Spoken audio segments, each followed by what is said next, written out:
Graça e paz, meus irmãos. Abram as suas Bíblias no livro de 2 Coríntios, capítulo 3. Nós vamos fazer a leitura e o breve estudo dos versículos 10 a 18. Versículo 10. Porquanto, na verdade, o que outrora foi glorificado, neste respeito, já não resplandece diante da atual sobreexcelente glória. Porque, se o que se desvanecia teve sua glória, muito mais glória tem o que é permanente.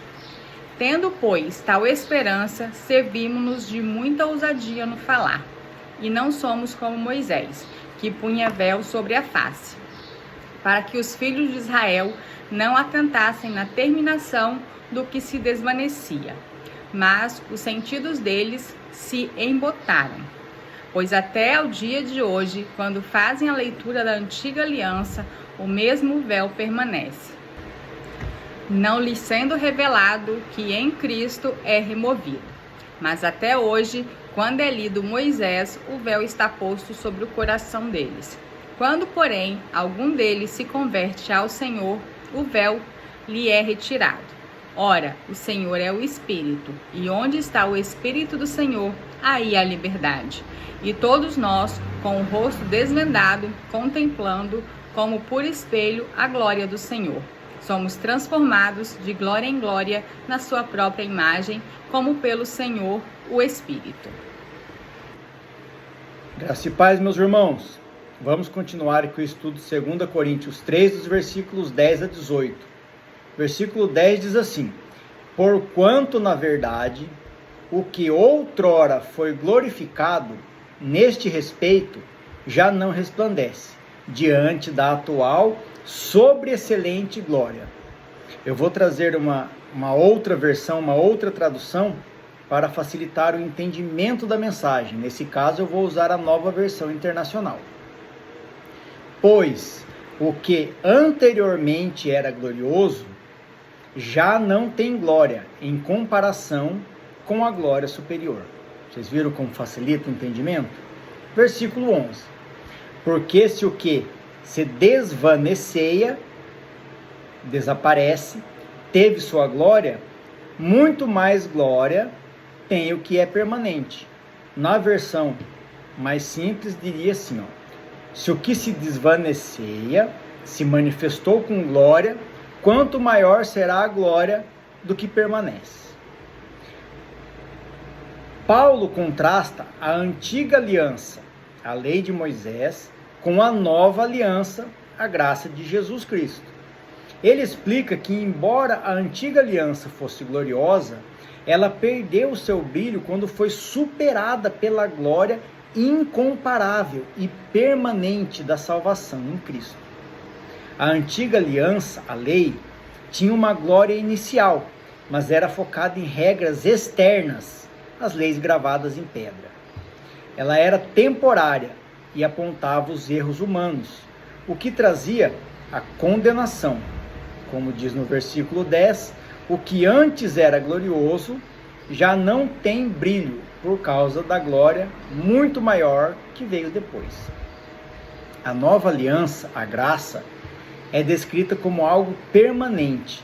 A transformação não vem pelo esforço de cumprir a lei, mas pela ação do Espírito Santo no interior do ser humano. Como que veio para ficar eterno, sua importância e beleza são infinitamente superiores. Versículo 12. Tendo, pois, tal esperança, servimos-nos de muita ousadia no falar. Aqui, meus irmãos, quero convidar vocês a fazer uma reflexão. Quando Paulo diz tal esperança, e nós trazemos para o contexto da fé. A questão é, quem não tem fé pode ter esperança? E quem tem fé pode não ter esperança? A resposta é sim e não. A pessoa pode ter esperança mesmo sem ter fé em Deus, mas é uma esperança baseada em suas próprias forças, o que sabemos ser ilusão. E a pessoa que tem fé em Deus, mas não tem esperança, precisa rever a sua fé. Eu vou trazer uma referência para contribuir para o estudo aqui, Hebreus 11:1, que diz assim, Ora, a fé é a certeza de coisas que se esperam, a convicção de fatos que não se veem. Ou seja, a fé e a esperança estão intimamente ligadas e relacionadas. Versículo 13. E não somos como Moisés, que punha véu sobre a face, para que os filhos de Israel não atentassem na terminação do que se desvanecia. Vejam, meus irmãos, como é importante estudar a Bíblia e não apenas ler. O que Paulo está relatando aqui nesse versículo está em Êxodo, capítulo 34, dos versículos 29 a 35. Para não ficar muito longo, a gente não perder o foco do estudo, eu vou citar apenas o versículo 29 para contextualizar. Mas eu sugiro aos irmãos que voltem lá em Êxodo 34 e façam a leitura desse trecho completo para ter um melhor entendimento. Versículo 29. Quando desceu Moisés do monte Sinai, tendo nas mãos as 2 tábuas do testamento, sim, quando desceu do monte, não sabia Moisés que a pele do seu rosto resplandecia, ela brilhava, depois de haver Deus falado com ele. É muito importante buscarmos o entendimento da mensagem transmitida por Paulo, pois esse versículo, ele dá uma brecha gigantesca para os escarnecedores causarem a discórdia através da distorção das palavras. Paulo citou a história de Moisés apenas como uma metáfora, contrastando a antiga aliança, o véu no tabernáculo, no Santo dos Santos, e a nova aliança feita através de Jesus. O véu se rasgou quando ele morreu na cruz. Vou até trazer aqui a passagem para relembrarmos desse ocorrido, que está lá em Mateus 27, versículos 50 e 51, que diz assim, ó, aqui é Mateus falando, relatando o que aconteceu com Jesus. E Jesus, clamando outra vez com grande voz, entregou o Espírito. Eis que o véu do santuário se rasgou em 2 partes, de alto a baixo. Tremeu a terra, fenderam-se as rochas. Não houve momento algum da parte de Paulo a intenção de descredibilizar Moisés ou atacar a fé judaica, mas sim a intenção de esclarecer aos irmãos de Corinto a nova fase que se iniciava. Versículo 14. Mas os sentidos deles se embotaram. Mais uma vez a dificuldade de interpretação da língua portuguesa. Vou trazer uma outra tradução, agora Nova Almeida atualizada. Mas a mente deles se endureceu, pois até o dia de hoje, quando fazem a leitura da antiga aliança, o mesmo véu permanece, não lhes sendo revelado que em Cristo é removido. Aqui, meus irmãos, nós temos uma informação muito importante e relevante para analisar. Paulo escreveu, o mesmo véu permanece. Lembra que nós acabamos de citar Êxodo 34, dos versículos 29 a 35? Se vocês não foram na Bíblia de vocês para rever essa passagem, pare agora esse estudo. Volte lá, reveja e depois continue. É muito importante ter o entendimento correto da mensagem transmitida na Bíblia. Quando falamos em entender o significado de algumas palavras, ou até mesmo de versículos, por exemplo, não usamos dicionário para ter esse entendimento, mas buscamos a compreensão na Bíblia. Todo o contexto importa. Senão, as citações perdem o sentido, ou até mesmo sofrem distorções maliciosas. Antes de continuar, vou citar o profeta Oséias para me auxiliar. Oséias 4, 6. Preste atenção, meus irmãos, essa passagem é muito importante e ela tem tudo a ver com o que nós estamos passando nos dias de hoje.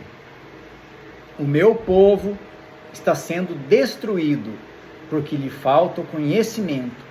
Porque tu, sacerdote, rejeitaste o conhecimento, também eu rejeitarei, para que não seja sacerdote diante de mim. visto que te esqueceste da lei do teu Deus, também eu me esquecerei dos teus filhos. Vamos lá. Qual o propósito? Lembram dessa passagem que eu sempre chamo a atenção? Propósito. Qual que é o propósito de Moisés estar usando o véu para cobrir seu rosto? Se você voltou lá em Êxodo 34, já sabe. Agora que vem a grande questão, a qual eu chamei a atenção de vocês. Quando Paulo diz, pois até ao dia de hoje, quando fazem a leitura da antiga aliança, o mesmo véu permanece.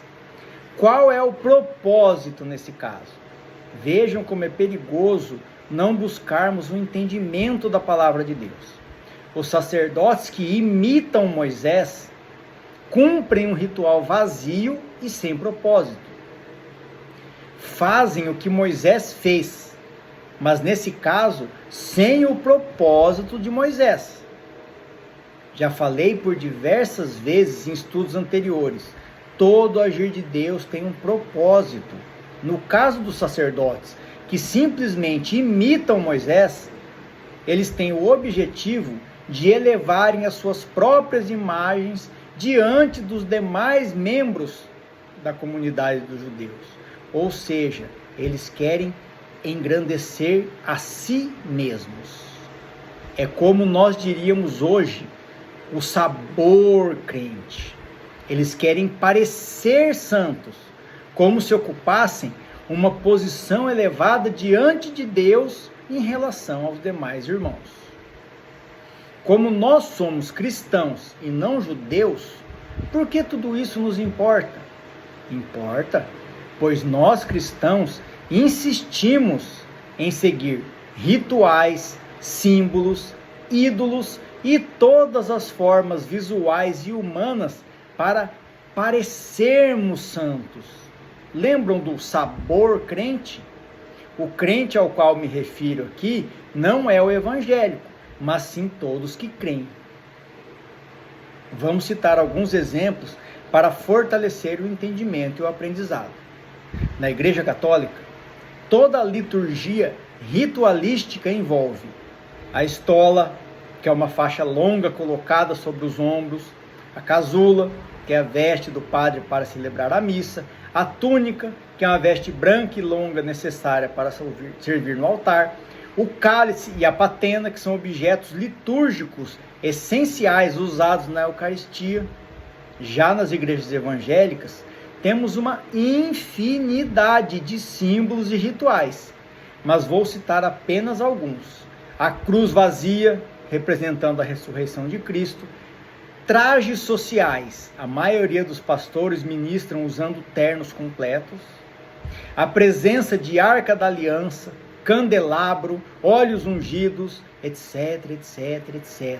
Além, obviamente, de todas as variedades de sinais proféticos, dons espirituais, revelações, aparições, expressões, de tudo quanto é tipo de entidade. Sei que muita gente vai achar ruim esse meu comentário. Então, eu vou trazer Jesus para me ajudar. Vamos citar Mateus 10, versículos 34 a 39, onde Jesus diz: não penseis que vim trazer paz à terra. Não vim trazer paz, mas espada, pois vim causar divisão entre o homem e seu pai, entre a filha e a sua mãe, entre a nora e a sua sogra. Assim, os inimigos do homem serão os da própria casa. Quem ama seu pai ou sua mãe mais do que a mim, não é digno de mim. Quem ama seu filho ou filha mais do que a mim, não é digno de mim. E quem não toma a sua cruz e vem após mim, não é digno de mim. Quem acha a sua vida, perdê-la-á. Quem todavia perde a vida por minha causa, achá-la-á. Aqui é Jesus Cristo falando. Nós que nos autodenominamos cristãos, insistimos em seguir rituais, liturgias, simbolismos e toda a parafernália burocrática imposta por um sistema religioso corrupto. cabe aqui uma reflexão.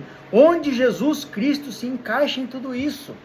Nós, meus irmãos, somos os maiores defamadores de Cristo. Ter um terço pendurado no retrovisor do carro, se for católico, ou uma Bíblia jogada no painel do carro, se for um evangélico, não significa nada. Não tem poder nenhum. Cumprimentar os irmãos da igreja com a paz do Senhor, se for evangélico, ou participar dos rituais da missa católica, não significam nada. Não tem poder nenhum. Jesus nunca nos ordenou que seguíssemos um monte de rituais, simbolismos e burocracias. Muito pelo contrário, ele nos deu o exemplo através da sua própria vida. Mais uma vez eu vou trazer Jesus aqui para me ajudar nesse estudo. Mateus 15, versículos 8 e 9. Prestem atenção, meus irmãos, porque aqui é Jesus falando. Este povo, nós, honra-me com os lábios, mas o seu coração está longe de mim. Em vão me adoram, ensinando doutrinas que são preceitos de homens. Versículo 15. Mas até hoje, quando é lido Moisés, o véu está posto sobre o coração deles. Aqui é Paulo que continua, né? Versículo 16. Quando, porém, algum deles se converte ao Senhor, o véu lhe é retirado. Versículo 17. Ora, o Senhor é Espírito, e onde está o Espírito do Senhor, aí há liberdade. A liberdade a qual Paulo se refere não tem nada a ver com libertinagem, mas sim a liberdade da maldição da lei e do pecado. Versículo 18. E todos nós, com o rosto desvendado, contemplando como por espelho a glória do Senhor, somos transformados de glória em glória na sua própria imagem, como pelo Senhor, o Espírito. Moisés cobria seu rosto humano para não nos transparecer o brilho do Senhor na sua face. Isso para os homens não perderem o foco no Senhor e começarem a achar que Moisés era alguma coisa. Era uma atitude de submissão e humildade. Hoje, quando não cobrimos mais a face diante de Deus, não representa uma atitude de ousadia ou poder, mas sim a intimidade de um pai com seus filhos. Deus não olha para nós com os olhos humanos. Ele não nos julga pela nossa imagem, mas sim pelas nossas atitudes. Deus está atento ao nosso coração, aos nossos sentimentos. O nosso corpo físico é apenas pó. Que tudo seja feito para a honra e glória do nosso Senhor Jesus Cristo. Amém.